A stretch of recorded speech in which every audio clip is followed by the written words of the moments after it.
శ్రీరామనవమి పర్వదినాన్ని తెనాలి ప్రజలు భక్తి శ్రద్ధలతో జరుపుకోవడం సంతోషంగా ఉందని, ఆ శ్రీరాముడి ఆశీస్సులు అందరిపైన ఉండాలని ఆకాంక్షిస్తున్నట్లు మాజీ ఎమ్మెల్యే అన్నబత్తిని శివకుమార్ అన్నారు. రూరల్ మండల గ్రామం జగ్గడిగుంటపాలెం గౌడ కాలనీలో గల శ్రీ సీతారామ మందిరంలో శ్రీరామనవమి పర్వదినం రోజున శ్రీ సీతారామ కళ్యాణం నిర్వహించారు. ఉత్సవాల్లో భాగంగా కళ్యాణం అనంతరం శనివారం మధ్యాహ్నం భక్తులకు అన్నప్రసాద వితరణ చేశారు. తెనాలి మాజీ ఎమ్మెల్యే అన్నబత్తిని శివకుమార్ ముఖ్య అతిథిగా హాజరై అన్నదానాన్ని ప్రారంభించారు. ఈ కార్యక్రమంలో కుంభం బాలాజీ, సిహెచ్ శివప్రసాద్, వై లక్ష్మీనారాయణ, భీమనపల్లి సురేష్, కాటం రవికుమార్, బెజవాడ తేజ, ఎం రవికుమార్, కుక్కల శివనాగరాజు తదితరులు పాల్గొన్నారు.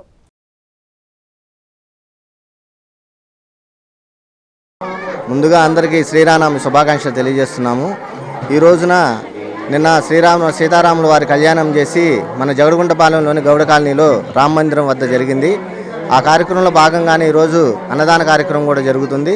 ఈ కార్యక్రమానికి ముఖ్య అతిథులుగా అన్నబత్తిని శివకుమార్ గారు ఇచ్చేసి ఈ కార్యక్రమాన్ని స్టార్ట్ చేశారు.